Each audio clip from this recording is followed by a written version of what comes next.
Good morning, my name is John Cowart. I'm an instructor here at Lincoln Tech. Today we're going to talk about basic subcooling, superheat, desuperheat, and compression ratio and how it affects the system. So here I have an outline drawn of the system, and basically you can see on here we have different parts. So we'll start off with here and looking at a few things. If we go to A right here, this is going to be our evaporator. So we'll say that as A is evaporator.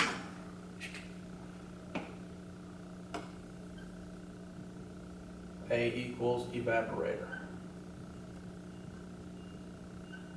How do I know that's the evaporator? Well, I can usually tell that by this gauge here is my compound gauge, and it's connected to the low side of the system. The evaporator is on the low side of the system, so therefore that must be the evaporator to get that lower pressure. And I've got a temperature probe right here on the line. So this would be my suction line. So let's go ahead and do B here. B is our suction line.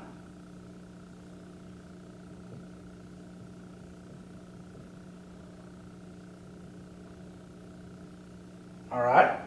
So if that's my suction line right here, then this 50 degrees must be my suction line temperature.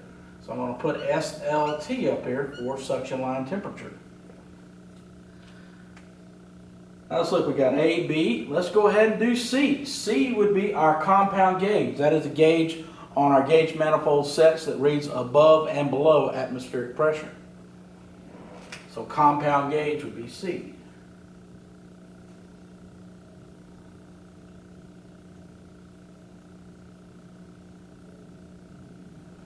D would be the opposite side of our manifold gauge set, the red gauge, which would be our head pressure or high pressure gauge. We'll just say high pressure gauge.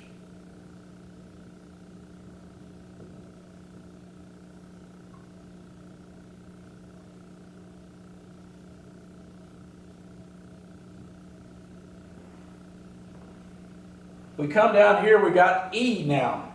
E is going to be our compressor. In the refrigeration cycle, the compressor is actually the heart of the system.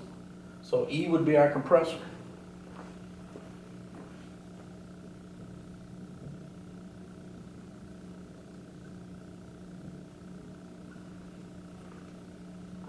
F is going to be our discharge line.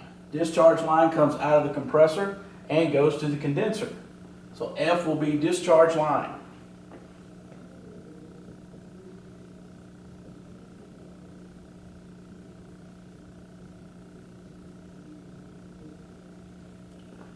G is our next one. From the discharge line, we go down and we run into the condenser. The condenser is where the heat is rejected, as the evaporator is where the heat is absorbed.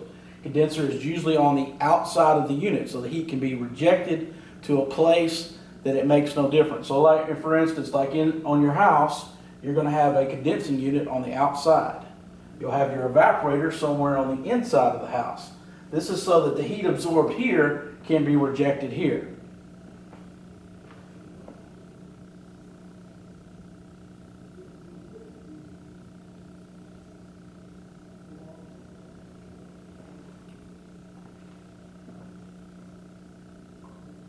H. H right here is going to be an expansion line. Expansion line comes out of the metering device. Let's go ahead and put that there, expansion line.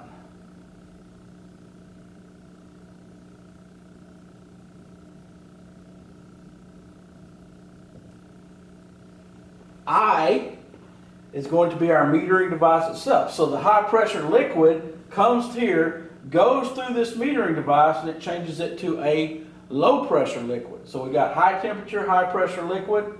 We've got low pressure, low temperature liquid on this side of the system.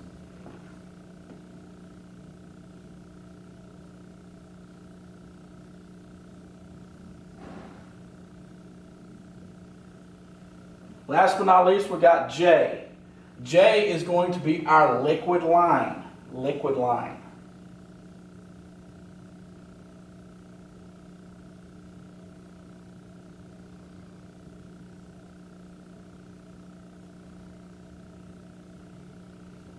So basically in this system, the flow of the system is going like this.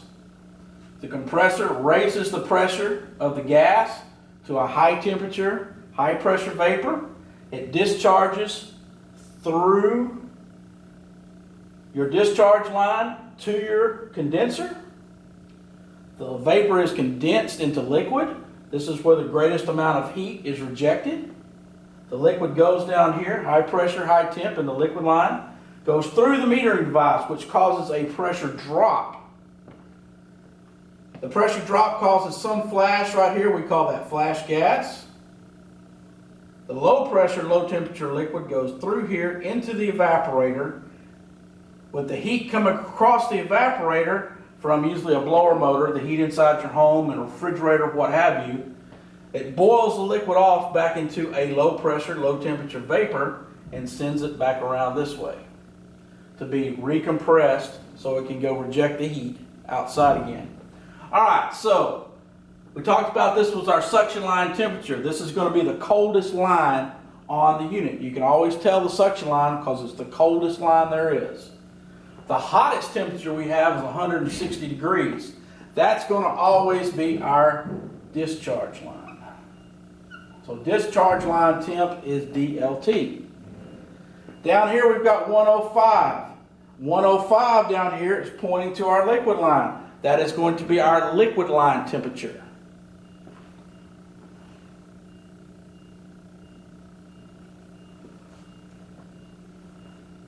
Now that we've identified everything, we always make sure we know what kind of refrigerant we're dealing with. So we'll know how to use our PT chart. So now then what I want to do is I want to take my PT chart out. Now that I've identified everything, I understand the flow. Now I want to figure out what's going on up here, what my gauges are actually telling me. So we're going to go to our Danfoss PT chart, refrigerant slider. We're going to go to R22. The first thing we're going to do is we're going to change this pressure into a temperature. So we're going to put in, and I just like to press on it so I can manually enter it, 260. That's going to give us 120 degrees Fahrenheit. So at this pressure, the temperature of the refrigerant is 120 degrees Fahrenheit. And that's what we call our SRT high. That stands for saturated refrigerant temperature on the high side of the system. Go ahead and put PSIG down here and PSIG down here. All right, now that we know what our SRT high is, we can go in and let's get this other pressure converted. So we're going to go back in, we're going to put in 68 PSIG. And that's going to give us 39.61. Well, let's go ahead and just say 40 PSIG. Or 40 degrees, I'm sorry. 40 degrees Fahrenheit, and that's going to be our SRT low. That's going to be the saturated refrigerant temperature on the low side. Now what this corresponds to is this is the pressure and the temperature at where this is changing state in the condenser. This is the pressure, this is the temperature where the state of change of state takes place in the evaporator. So now we're going to calculate. We've got everything up, we know all our numbers. Now we can plug and play on some formulas and figure out what basically this system is doing. So I'm going to go over here, I'm going to look for superheat first. What is superheat?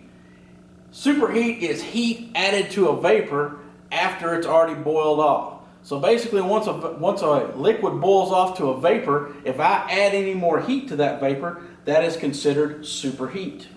So superheat is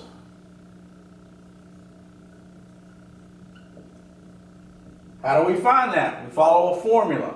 Formula for superheat is suction line temperature minus our SRT low. So our suction line temperature is 50. Our SRT low is going to be 40 degrees. So we can't subtract temperatures from pressures. Everything has to be in a temperature for us to be able to subtract it. So that's going to give us 10 degrees of superheat. 10 degrees of superheat. Now, average superheat is going to be anywhere between 8 to 12 degrees Fahrenheit. So that's average what you're looking for on superheat. So you're asking, well, why do I need to know that? What is the purpose of me knowing superheat? Purpose of knowing superheat is when you start charging basically units up and they're operating, that's basically how much heat we're picking up in the evaporator and it's going out to the condenser to be rejected. So that is our superheat. The next thing we're going to do is subcool. Subcool. What is subcool? Subcool is after this condenses into a liquid. Subcool means how many degrees the liquid is. So anytime we have subcool, we've taken away so much sensible heat to this that it wants to stay a liquid. It doesn't want to boil again to a vapor, not right away. So subcool. This also helps us understand when we're charging a unit if we've got it charged right. So this is all part of what you would do when you go out on a service call and check things out on a unit. So subcool, how do we get that? It's going to be SRT high minus the liquid line temperature. So you would actually have your gauges on this, and then you'd have a thermometer on these places here to find out what these temperatures are. And that's what you'll be doing hands-on when we're able to get back in school. So SRT high we said was 120. Liquid line temperature we said was 105. 120 minus 105 should give us 115, I believe. Or 15, I'm sorry, not 115. 15 degrees of subcool. What's the average subcool we're looking for? We're looking for anywhere between 10 to 15 degrees of subcool when we're looking at a system. So right now, we're basically in the pipe. We're 10 here. We're in between those two numbers. We're 15 here. We're just on the outer edge of that. So right now, this looks like this unit is performing correctly. By the way, I can tell it also acts like it's charged okay. Okay, the next thing I'm going to talk about is de-superheat. What is de-superheat? Well, when we come out of our discharge line of the compressor, which is high temp, high pressure, we come down this line. We're 160 there. So as soon as we come out here, we're going to start dropping temperature. And as it gets closer into the condenser coil, the air across it's going to drop the temperature anymore and be able to basically change state of the refrigerant from a vapor to a liquid. So we're going to de-superheat. So I want to see how much heat we're losing before it changed state. So DLT is de-superheat. So let's do that. De-superheat equals discharge line temperature plus 50 minus the SRT high. So let's see what we got on the de-superheat. So discharge line temperature is 160 plus 50. I believe that's 210 if I'm not mistaken. It's Friday, so brain doesn't work as fast, so I'm always going to back myself up with my calculator. So we said right here we got 160 plus 50, 210. 210 right there. That does not mean divide. I'm just crossing it off so you don't get confused with it. All right, now we're going to subtract 120, which is the SRT high. And that's going to let us know how much heat we're losing from these points right here. So let's do that. 210 minus 120, basically 90 degrees Fahrenheit. So our de-superheat, so the point it comes out right here to the first few passes of this condenser, getting to where it's going to start to condense, we're losing 90 degrees in there. Also, that can tell you how your compressor is performing. If the discharge line temperature is way high, then you may have a problem with the compressor. But for this point, we just want to learn how to calculate these things. Last but not least on here, we've got what we call compression ratio. Compression ratio is basically how much compression we're getting in it. Any of you guys that have worked on cars, you hear somebody say, oh, yeah, my engine's got 10-to-1 compression, 8-to-1 compression.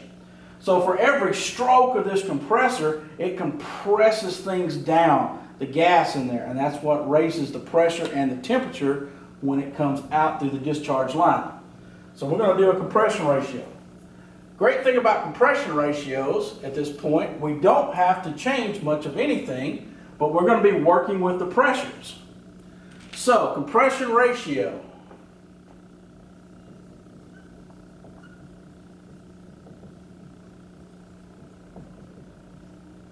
Compression ratio equals, now a couple of things. This is gauge pressure. This is gauge pressure, PSIG. We have to turn that gauge pressure into what they call PSIA, absolute. So to do that, we're simply going to do this. So it's going to be something to the matter of, we got 260, 260 PSIG, and we've got 68 PSIG. Well, we're going to add 15 to both of those, and then we're going to divide again. Reason we do that is pressure at sea level is 14.7. If we add that to a PSIG, that's atmospheric pressure, 14.7. If we add that to a PSIG, we'll become a PSIA, an absolute pressure. So 14.7 is what the book says, but I always do 15. That way you don't have that decimal point. It's not going to make that big a difference, and you're still going to know what you're doing.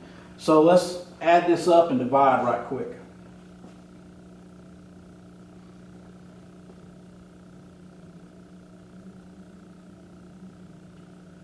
$260 plus 15 equals $275. 68 plus 15 equals 83. Now let's divide those together. 275 divided by 83 equals 3.31325301. Stop after the first two. So we can say the compression ratio here for this system is going to be 3.32 to 1. That means the compression stroke in the compressor is compressing that gas down to the cylinder volume 3.321 times. So it's like you got that much in there, 3 times the cylinder volume in that one stroke. Now, compression ratios can tell you a different thing. High compression ratios can be 8 to 10 to 1. Low compression ratios could be 2, 1 to 0. That can tell you how your compressor is functioning inside this. So always keep an eye on that. All of this plays together. Everything is like it's kind of like a human body. It's a heartbeat. It's blood pressure. It's everything in here. Everything relates to each other, and this is how a system actually performs. So this is how you find all these things.